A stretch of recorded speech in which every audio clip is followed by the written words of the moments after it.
Hey, what's up, guys? This is Lauren Hardy, and today we're going to be talking all things virtual real estate investing. Today, I'm going to tell you my favorite lines that I love to use to negotiate prices with sellers. But before we get started, if you guys like what you hear, please subscribe to this channel. And if you guys want to follow me on Instagram and learn more about me and follow me on my real estate investing journey, I want you to find me at thismomflips.com. That's my handle.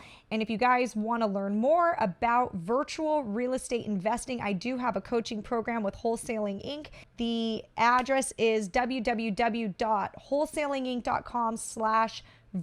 Okay, guys, let's get into my 5 favorite lines to getting the seller's price out of them. These are lines that I like to use to discuss price, to get the sellers to reveal the price they want, to get the sellers to share with me how they came up with that price. So I'll just get right into it. This is going to be a little bit informal. This is kind of me going off the cuff, just telling you things that I like to say when I talk to sellers. Now, I have spoken with thousands of sellers, and I have competed in some of the nation's most competitive real estate markets with some of the savviest sellers. So I have really refined my tone and the way that I speak with sellers. I speak with them in a way that is very non-confrontational, very rapport building, but also gets my point across and gets them to see my perspective on pricing. Here we go. Here's number 1, okay? When I deliver a price to a seller, I like to first start out with a price range. So this is what I say. I go, Mr. Seller, thank you so much for talking with me today. I've got that offer for you. I was able to actually look at the area and look at comps, and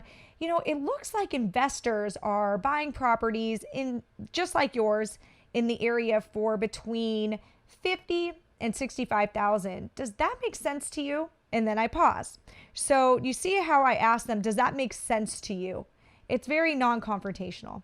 The seller's either going to say, yeah, that does make sense, or they're going to be like, no way, houses are going for way more. I know my neighbor sold on the market for 85,000. When they say no, I respond with, well, what does make sense? That is my opportunity to get the seller to talk price, because sellers are often very tight-lipped about the price. They want you to share before they share. It's kind of like a, I'll show you mine if you show me yours kind of thing. That is something that I like to say right up front. It's one of my first lines of when I deliver price to a seller. When the seller then responds with their price and say it is something that does not meet my needs, I will respond with, and here is number 2. Okay, well, so how did you come up with that price? All right, stop there.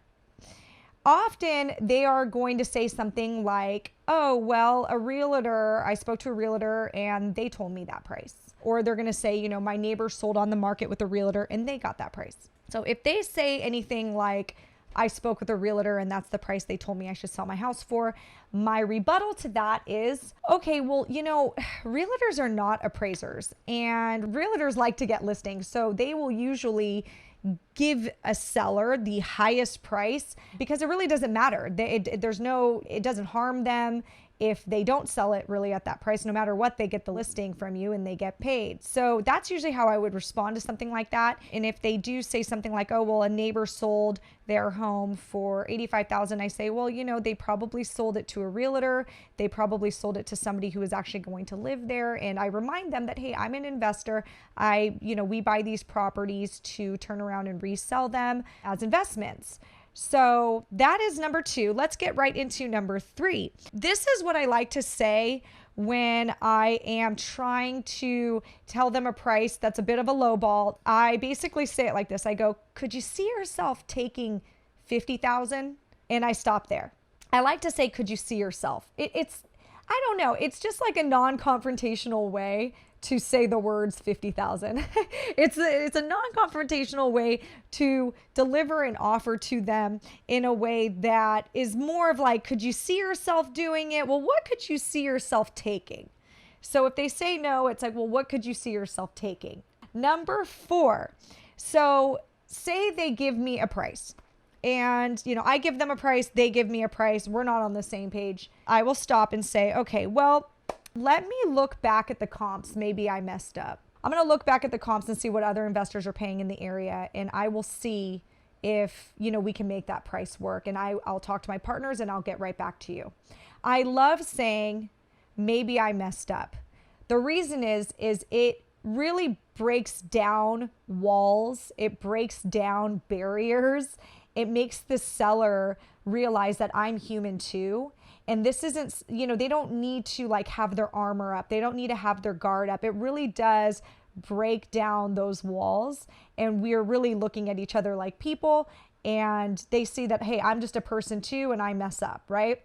I love doing that. I love admitting that, hey, I'm human, I mess up, because shoot, I mess up all the time. And in fact, you might have messed up. You might be able to take the price that the seller wants. You might have looked at the wrong comps or figured out that that house is different than the comps that you were using. So it's okay to admit to a seller you're not perfect and you might have messed up, and you want to relook at comps and see if that price would work. And if it doesn't work, you want to give them the opportunity to go for a price that might work. So basically, I really like to come from that standpoint. I think that it is a really cool, non-confrontational way to discuss price. And now let's go to my fifth way of getting the seller to give me their price. So often a seller, this is what I say when a seller's super tight-lipped, okay? I try to ask them their price or get them to reveal their price in like 3 different ways. So this is another way. I say, well, Mr. Seller, you know the neighborhood better than I do, given that you've owned this home for 10 years here. What do you think is a fair price? I let them answer, and then I say, okay, well, how did you come up with that price? Again, I always ask, how did you come up with that price? So I think bringing up like, the neighborhood better, it's like, well, you should know the neighborhood better. Oftentimes a seller will come at me, and say, oh, well, you called me about this house. You should know what prices are. And I rebut with, Mr. Seller, I buy a lot of homes in a lot of different neighborhoods, and I can't possibly know every neighborhood, but you do, because you own a house in this neighborhood. So you tell me what price makes sense. That's it, you guys. Those are my 5 favorite lines to discussing price and opening up those conversations about prices with sellers. If you guys like what you heard today, please subscribe to this channel. And if you want to learn more about my virtual investing coaching program, I want you to go to www.wholesalinginc.com/virtual. Thank you.